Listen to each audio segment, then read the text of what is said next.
March 10th, 2020. Joe here at Simple Life Show. I appreciate everybody for joining me today.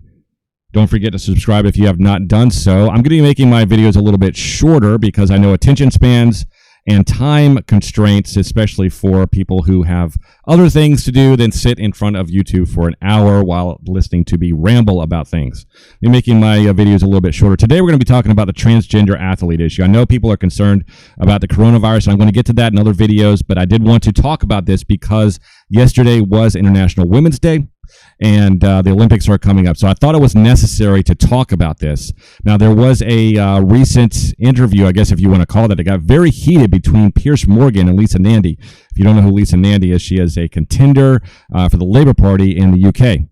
And, of course, there was a lot of heated battles between them. I have a couple clips that have them going back and forth, arguing whether trans athletes, especially the men to women transitioners, should be allowed to compete with women. Now, they are allowed at this point, but the Olympic Committee does have some factors that they need to consider, some regulations they have to impose on people who want to compete.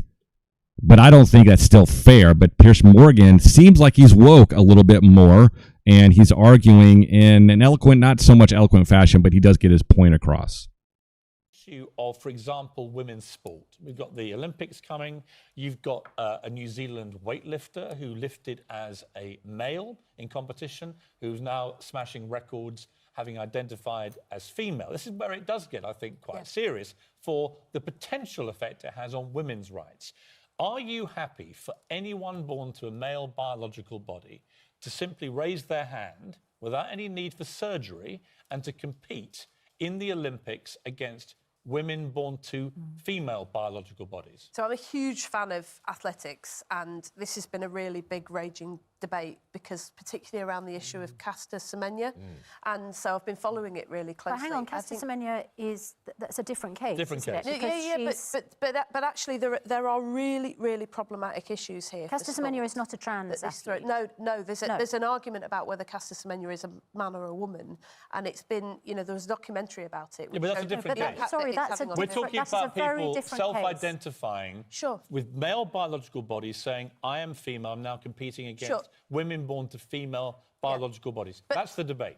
But the point that I'm making is this, is that there have been all these issues raised in sport over recent years about who qualifies into which contest. That debate is also raging in relation to disability and what level of disability qualifies you to compete in the Paralympics. Just back to my question. Should any man or anyone born to a male biological body be able to self-identify as a woman without any surgery or any of that transition process and compete in professional sport against women born to female biological bodies? Because that's the nub of the debate. Yeah, that is the nub of the debate. What's your answer? What I'm saying to you is there are broader issues here that sport is going to have to grapple with about who is allowed to compete. Well, we had a trans activist on last week, for example, who said she would be happy if Usain Bolt or if Floyd Mayweather spent a year taking testosterone treatment and then competed in the 100 meters women's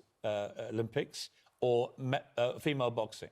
Now, would you be happy for Usain Bolt or Floyd Mayweather, and I don't think either of them are planning to do this, but if they decided to self-identify as women and spend a year on testosterone treatment, are you happy for them, as this trans activist was last week, to then compete against women born to female biological bodies? Well, the point I was trying to make before you cut me off was that I think there has to be a commission set up in sport to decide what the parameters are of those sporting rules. I mean, these are rules that are set by sporting bodies. But it's not fair, is it? By governing bodies. It's just not fair. No, well, you've got to make sure it is fair. It's damaging to women's rights. That is my... And I think that Piers Morgan, that's all he really had to say through the entire video or the interview. He was trying to get Lisa Nandy to admit that if Usain Bolt or Floyd Mayweather decided they want to compete in the Olympics in the women's division, like they just stood up and said, you know what, I'm a woman now, I'm going to compete against the women, that would be completely unfair. Now, the Olympics, I can only speak for the Olympics. I'm not exactly sure for high schools and colleges and how they actually do this, because I'm not sure that they can actually be compelled to tell students that they must be on certain types of testosterone treatments or anti-testosterone treatments. I'm not sure how that works. But the fact of the matter is that a lot of these trans athletes are smashing records. Now there's a lot of people on Twitter and a lot of people on other social media who are saying that there's no records that are being smashed. They're just not there. But that's simply not true. This is from Wired. Now this was from last year, but this is a predominantly science-oriented publication, and it says trans athletes are posting victories and shaking up sports. Here it reads, as transgender athletes are having a moment. At all levels of sports, they're stepping onto the podium and to the headlines. New Zealand weightlifter Laurel Hubbard, who they were talking about, won 2 gold medals at the Pacific Games, and college senior CeCé Telfer became the NCAA Division II national champion in the 400-meter run. Another senior, June Eastwood, has been instrumental to her cross-country team's success. At the high school level, Terry Miller won the girls' 200 meters dash at Connecticut State Open Championship track meet. Now, a lot of the girls from, I believe, that school actually in Connecticut, they are filing a lawsuit to prevent the transgenders from competing with them. Some might see this as hate or whatever. You can see that that Lisa Nandy wants to concentrate on that as so much. Please understand that with this whole trans movement, I have nothing against that. I'm not trying to hate on trans people or anything. I think they are allowed to have their own identity, their own group, and so forth. They should have all the rights that everybody else has. Period. End of story. There's no argument there. However, I do have a problem when trans athletes want to try to compete against, I'm not going to even call them the weaker sex, because women are just as good as men in a lot of ways. But let's just be real about this. Let's be scientific about this, that men are not so much better, but they're bigger. They're more or less, they're stronger. Okay? And that's just overall. There's a lot of women out there that could totally beat up most men. They are out there. I'm not saying that's not possible. But should we be forcing all women to get to that level? Should we be raising the bar even higher and higher and higher for women? I mean, we're talking about the glass ceiling being shaken. We're talking about men always trying to raise the bar higher. Isn't this just another thing that men are doing? Even if they're transgendering, if they're transitioning to a woman. And I understand that. I mean, a lot of, gender dysmorphia is a real thing, and we need to take that seriously. And we should always help people who are going through that. But this has nothing to do with that. Remember with the whole license thing, I believe it was in New York and other states, where they were trying to get the X on there, especially not only a license, but also birth certificates. They wanted to have another section rather than male or female. So they didn't want to identify as male or female, especially on that. They wanted to have their own identity as trans, right? So that's kind of a self-inflicting, imploding argument, because you want to identify as trans, but you also want to identify as a female as well. So which is it? I mean, if you want to identify as trans, female, or whatever, maybe I'm just not understanding this correctly. Maybe there's some liberals out there that can school me on this, but I'm just trying to think about this on a very simplistic level. And I know it's not always a simple level, but the fact of the matter is that it does infringe on women's rights. And Piers Morgan tries to make this point over and over, and it starts to get a little bit heated after he does that. Why wouldn't you on Good Morning Britain just tell our viewers whether you think it's fair, as a trans activist said last week on this program, that Usain Bolt could self-identify as female and compete against women born to female biological bodies? Why can't you just say... Because I'll tell you why. I'll tell you why. Lisa, we'll just go, it's complete madness. Why? Because you are doing what too many people have done in this debate. Asking a straight question? No, you've created more heat and less light.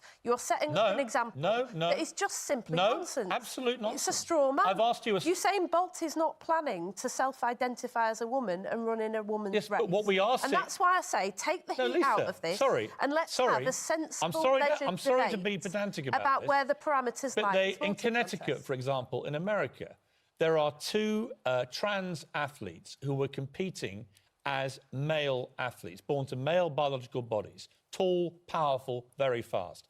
They are now identifying as female, and they're smashing all Connecticut women's records.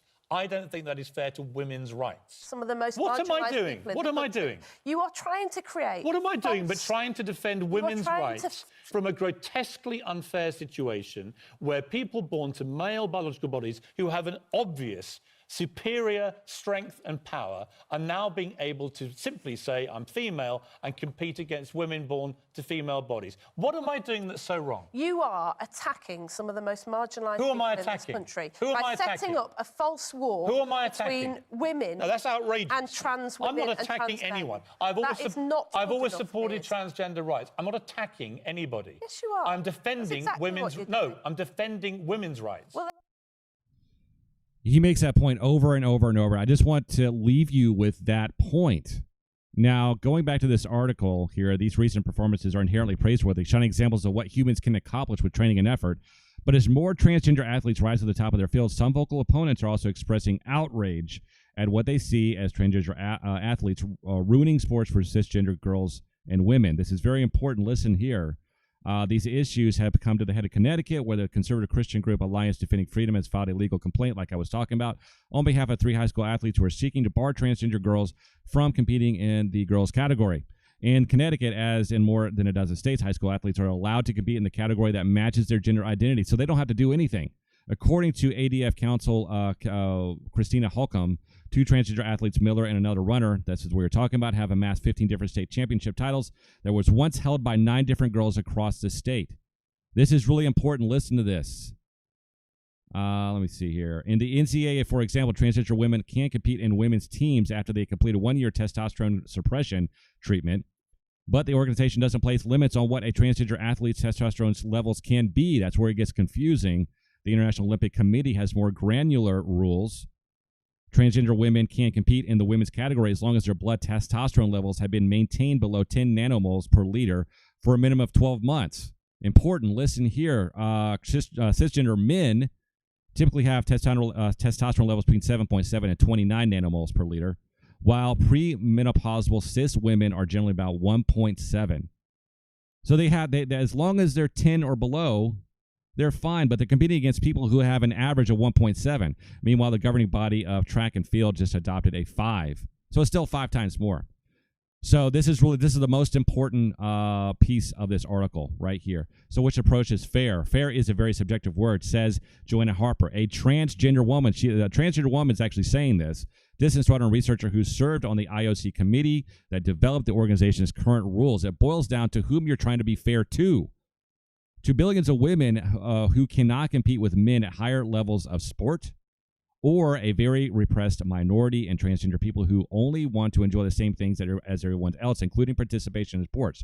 No one's saying that we should just bar transgender people from sports, but we have to understand who is it unfair to. She continues here, transgender women's performance generally decline as their testosterone does, but not every single... I don't believe this is actually her talking, but not every male advantage dissipates when testosterone drops. Some advantages, such as their bigger bone structure, greater lung capacity, and larger heart size remain. So please understand that when you are doing long-distance runs, or if you're doing the 200-meter dash and stuff like that, having a larger heart is a huge advantage because you can pump more oxygen to your body, and you can actually go further and you can go faster. It doesn't matter how much testosterone is in your body if you have greater lung capacity, bigger bone structure, and a larger heart. And that's just 3 type of examples of where the advantage lies. So what they're trying to say is that, okay, so, and it could get kind of weird because at this point, we're going to have to start saying, well, how big is your heart? How big is your lungs? How big is this? Then we have to kind of base it on a scale, and then we're going to have to race you against other people who are on that same type of scale. Whereas with women, it's just women racing against women, men racing against men. Now the trans athletes are actually going to be causing even more issues. And I'm not saying they're bad people. Please understand, I'm not saying that. I'm saying that because of this, it is causing a lot of unfairness to the women out there. If you believe in women's rights, if you believe that women deserve to have a level playing field. Where are we always talking about that? Isn't that really coming from the liberal side of pretty much everyone in general, but mainly from the left? Is that women don't earn as much as women, which has already been debunked. The fact is, most women make more than men in urban areas. That's already been proven. But we're not talking about salary either. We're talking about the physicality between men and women. They should be competing against their own. And people who have the same abilities and have the same type of base structure starting point. And if you don't agree with that, then you kind of have to say, well, what does that mean for everything else? What does that mean for the entire trans community at that point? Some people are saying that trans people should be competing against other trans people, and I'm all for that. But at this point, this is actually, hampering the advancement of women in sports. Because think about this, trans athletes who are trying out, let's say they're trying out for a women's team, they're obviously going to be picked, right? Because they're probably going to be faster and stronger than every single woman that's out there. So what does that mean? That means another woman that is as good, if not the best, on that team, or that could lead to them not having a space on that team as well. I know I said that kind of weird, but they would actually just be displacing another woman from competing and possibly maybe getting scholarships and having other opportunities in life as well. I think that trans people should have their place in sports. I'm not saying that they shouldn't. I just think they should be competing against others of the same type of ability.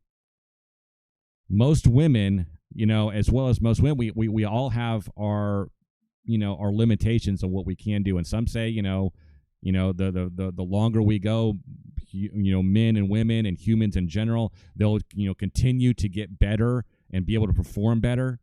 But as of right now, this is a disadvantage to women, and it's a disadvantage to the women's rights movement as well. I'll leave you with that. Have a great day. I'll see you in the next one. Bye.